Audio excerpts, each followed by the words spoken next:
Welcome back, everyone. This is Dom, and we are in Dom in space. Space. I don't know, I wish I could have a filter for that. I might be able to find one in this editing. Anyways. So what we're going to do is we're going to go ahead and jump back into the game. Here we go. Welcome back to Kerbal Space Program. Resume saved. Dom LP. Continue. Basically, I stopped recording, didn't do anything, and we are joined back together again. So, we have 68 science, just like last time, where we left off. And now what we're going to do is choose one of these things to unlock. Actually, we can unlock basically all three. Which one do we want to do first, though?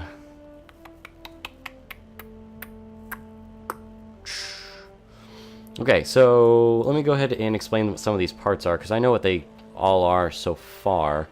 I've used them in the sandbox mode. To unlock, let's see.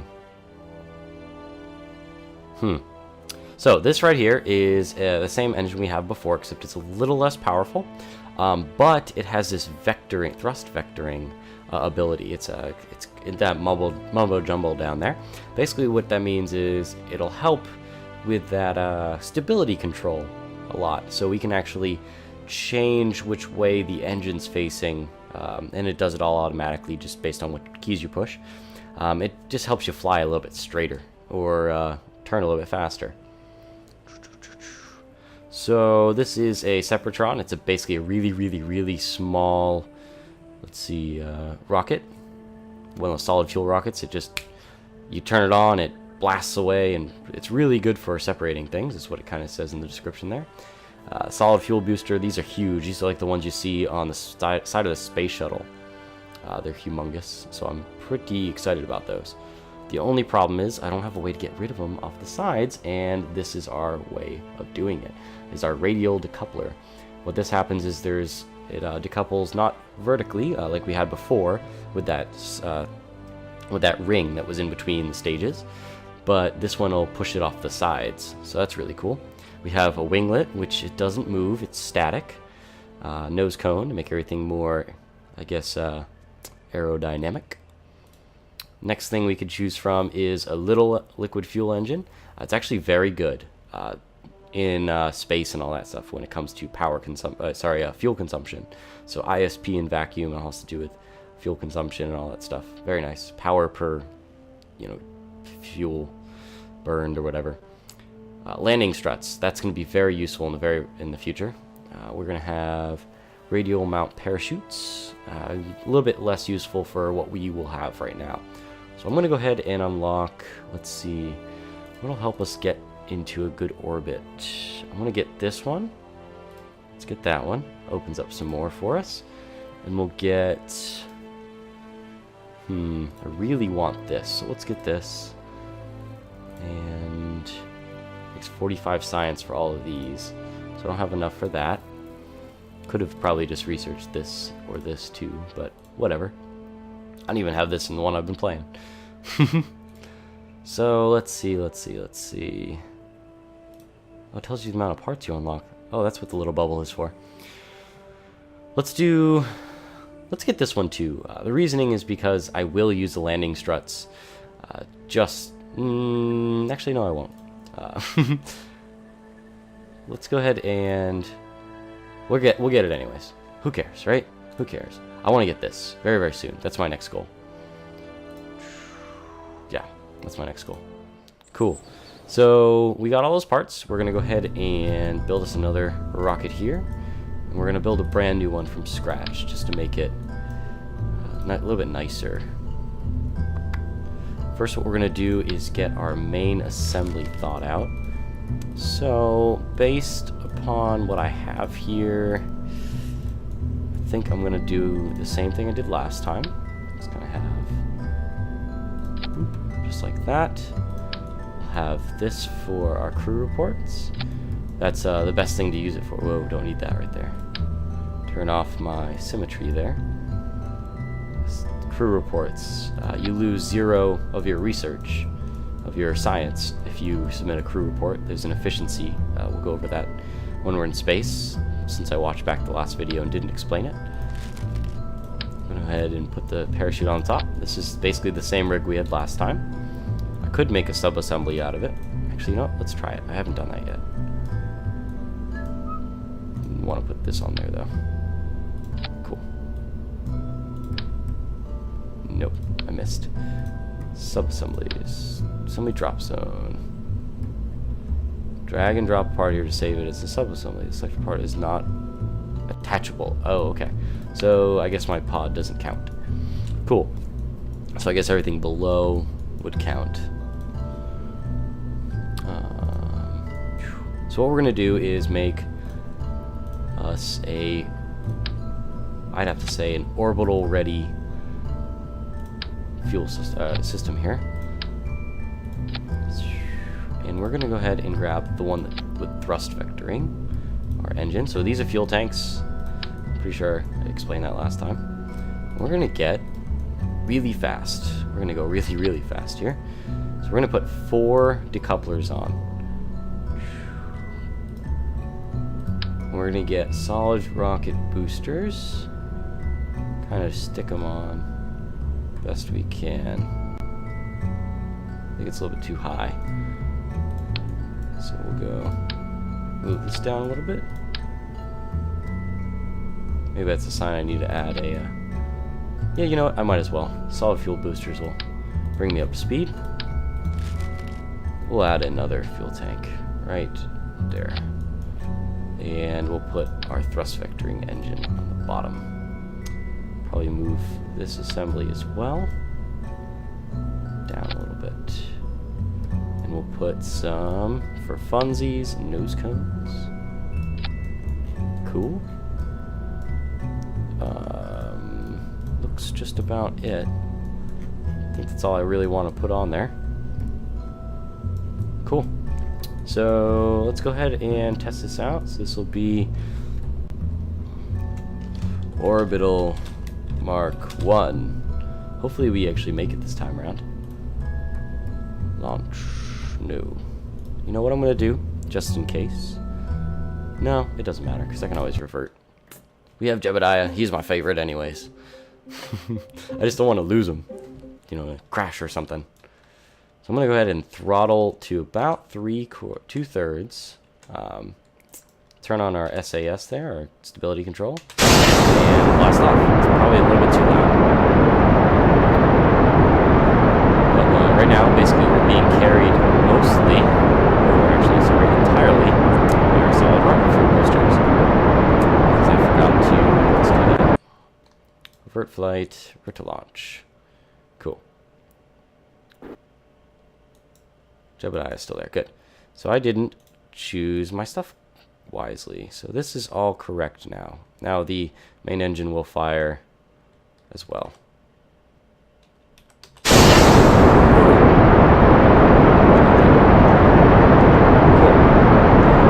So we've righted ourselves. We're just tipping along. This was balancing just that. We don't have structural things anymore. I'm going to go ahead and throttle that one down. So let our solid fuel boosters get us up to speed. And as you can tell, this is basically the same setup we had before, except a little bit more help.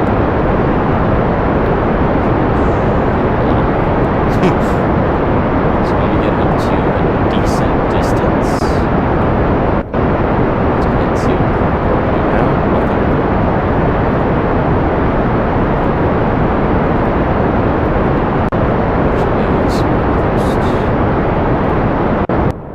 Ooh, a little bit too high. There we go. Okay, so we made it.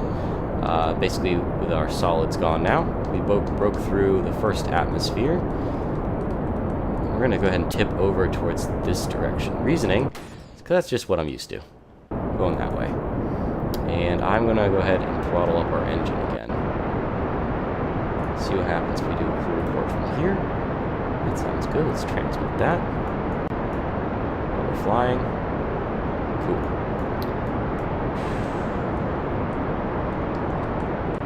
Just a little bit more. Go back to the map, see what our Apple apps this is. Maybe not so much of a tip.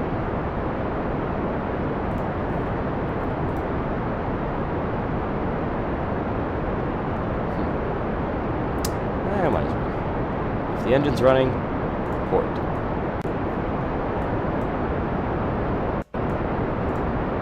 Let's see what happens when we do this. Discard. Okay, so we are definitely high enough, so I'm going to push X, which stops all the engine. And then I'm going to go ahead and wait for us to get up to the top here. Reasoning is because we don't have to get really close to the top, but the best way to expand your orbit out is to kind of fire your rocket if you're facing that way. At your highest point would bring up your lowest point. So that's how you do orbital manipulations. We're going to go ahead and do that just so we can get an orbit here. So that's going to be fun. Potentially. We'll see. Let's go ahead and just speed up time. Get about a minute away or less. That's good. From there. And those are real minutes, not degrees and minutes. Fire up the engine. I didn't really need to come into this view, I just like to look at it. We're going to go ahead and expand this out. This orbit, or probably a suborbital flight right now. Looking at my fuel. Might not have enough, we'll see. Oh, we think we do. And we do. Awesome, we're done. Cool. So, as of right now, we can orbit around the planet. And as you can tell, the view has changed just a little bit. That's an automatic thing to happen. I'm going to turn off our SAS so that it doesn't burn out my electricity. We are now doing great. Do a crew report. Things are very much, seems to be very much space now. The sky seems to be mostly below us. Let's transmit it. Awesome. So we just got 5 science back. Let's observe my mystery goo. And we're going to get 10 if we don't transmit. So this is what I was talking about earlier. You have a transmit efficiency. So we'll only get 40% of this 10 here. So we'll only get 4 science if we transmit this. But the advantage of that is that we can redo the experiment. I don't want to do that because, number one, I don't have enough electric charge to transmit it. And the other reason is because I don't want to have to redo the experiment over and over again. I might as well just land this vessel and get the data all the way. Because if you can't do the exact same thing over and over again and expect different results. That's what Einstein considered insanity. So we're going to keep this. And then, let's see what happens if I do this too. As you can tell, doing... Ooh, that's cool. We'll keep that one too. Who cares? Awesome. Let's do another crew... No, we'll do an EVA now. We're going to hit R to get our pack up. Fly around our craft a little bit, just for fun. And we're in space. We ain't going nowhere. If I were to allow this to keep on going and flying, there's actually nothing stopping it from keeping in a tight orbit around Kerbin right now. So, as of right now, we have just created an artificial satellite. Very, very cool.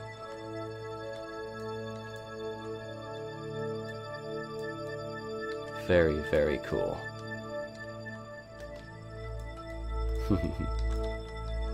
So, since we are in space and I am floating around, I'm going to do a report. And I'm going to keep it. So I just got 8 science for flying around.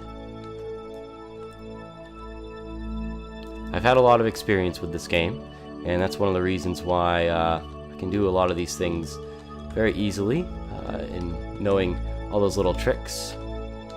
That's always helped me. I'm going to go ahead and get back up here. I would recommend looking at the control list before you start some of these flights. Whoa! No! Don't go away. This is going to be very tricky to get back in.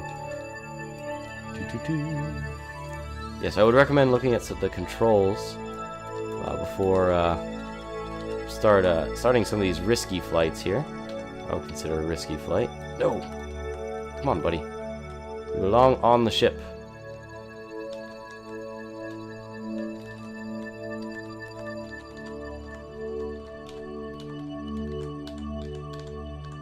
Yes, okay. Pushing F a couple times. Worked. I have actually moved the ship with my head. It's kind of spinning around now. Awesome. Let's do... No, that's fine. Cool. It looks like we're done with this. So what I'm going to do is go ahead and jump out here. This orbit right here we could follow if we wanted to. And we're actually going to do that. We're going to go ahead and warp up to high speed. Just keep on flying around. And there's actually no atmosphere that's going to get in our way. Since we are below this limit right here, it slowed our time shift down. So that's always a disadvantage.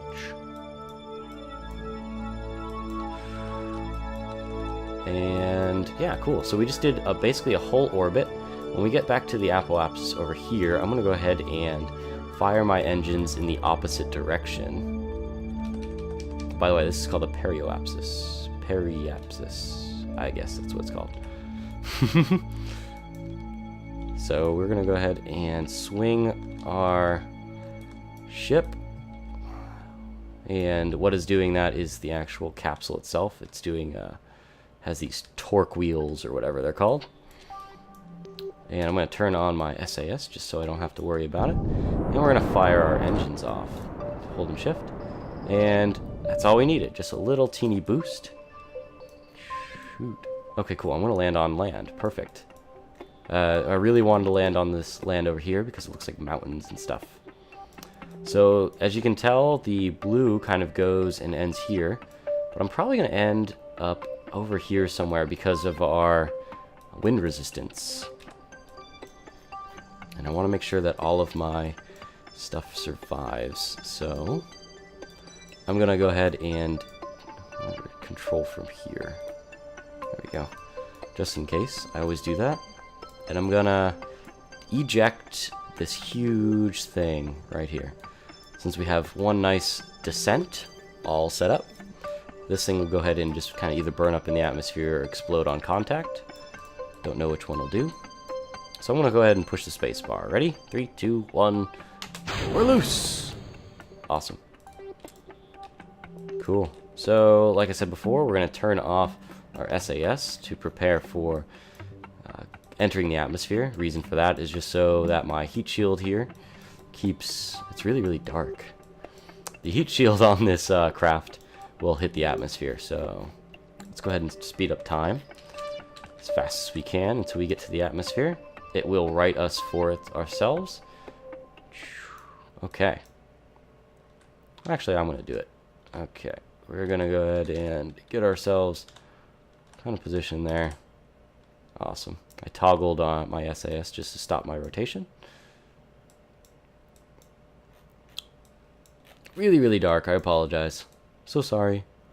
Let's get the Milky Way in the background there. That was our last set. Okay. I'm just gonna... Oh, okay. So if you're in the atmosphere and you go ahead and speed up time, it's going to give you this warning. If you have a big ship that has lots of parts and stuff like that, I guess their physics doesn't like all the air resistance and all that stuff with the game. So they basically built in this little warning that says, you know, everything might be messy if you keep on doing this, if you go at this speed with the air resistance. So I'm going to slow us down, time-wise. Watch ourselves enter the atmosphere in sunlight.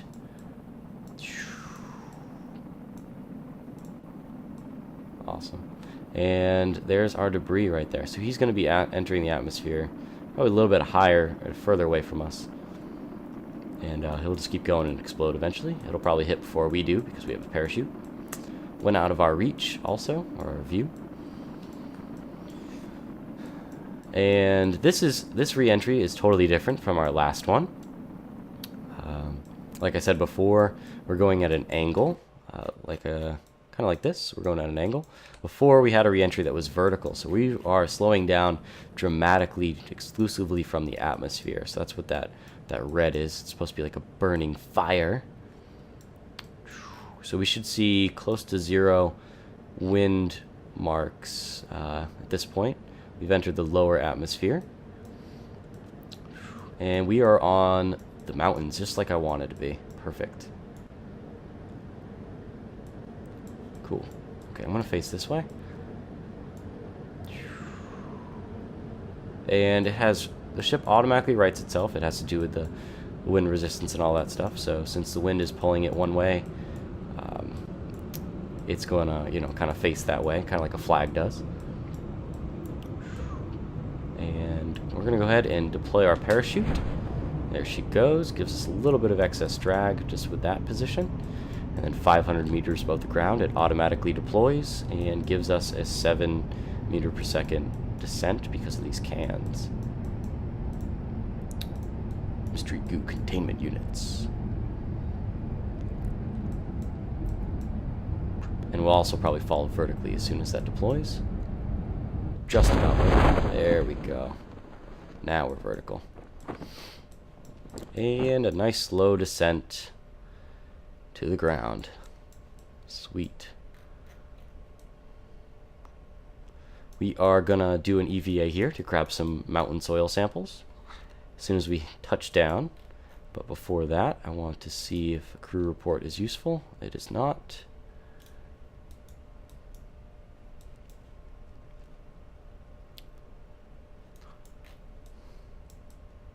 Features are great for this new update. Loving it. Loving having the career mode. Gives me a reason to want to play. Gives you guys a good reason to watch, too. Cool. And I've never done this before, but I want to see what it looks like inside the cockpit when we land. Here we go. And that's our window. But here we go, and boom. Oh, it didn't do very much. That's fine. Cool. And getting back out, push C. Crew report. Cruise assessment. Might as well keep it. Who cares? We'll keep that one. We'll do an EVA. Oops. Do another one because I pushed the wrong button. Let go. Let's get a soil sample here.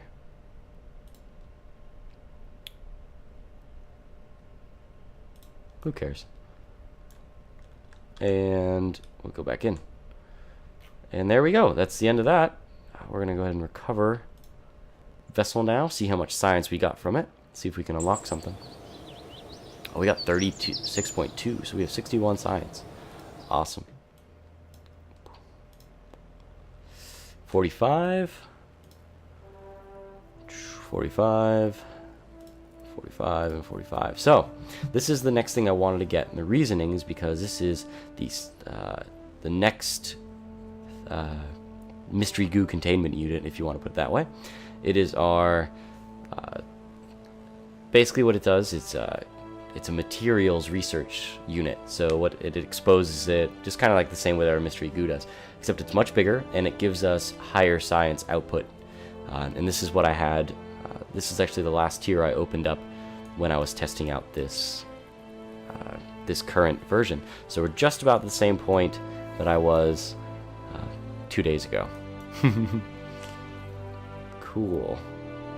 So we're going to get this, and I think we're going to go for this one next so we can make our unmanned flight. This is what I'm hovering my mouse over here is the Staputnik. And this is a drone, so it's a non-manned flight, and it will allow you to still control the vehicle. You either need a drone or a cockpit with a astronaut in it, or Kerbonaut. This set right here is all for structure. Gives a tri-coupler, which is really cool. Stacked tri-coupler. Basically, it does 3 to 1.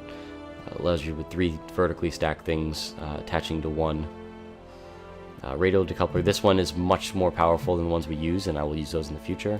These are the launch stability enhancers, basically stops us from swinging back and forth while we're on the launch pad.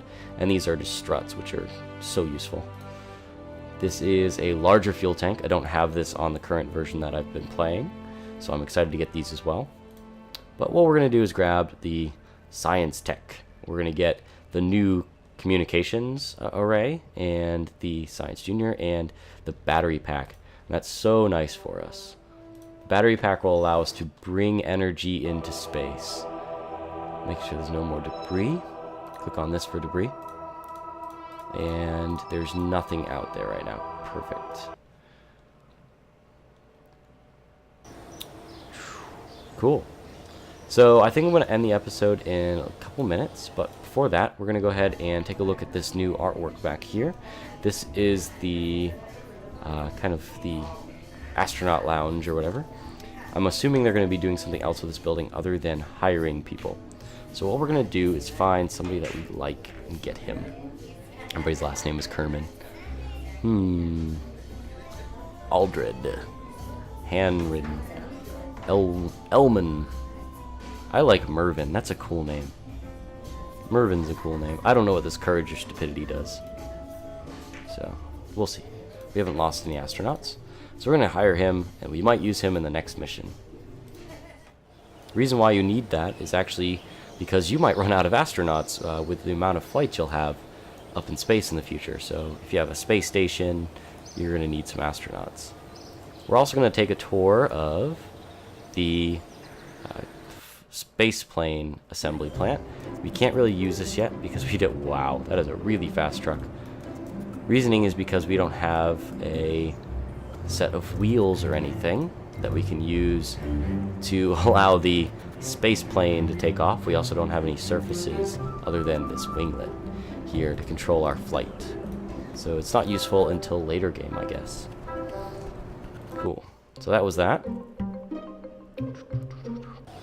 So that's it for today's episode. Thank you guys for watching. This is Dom in Space, and I'll see you guys next time.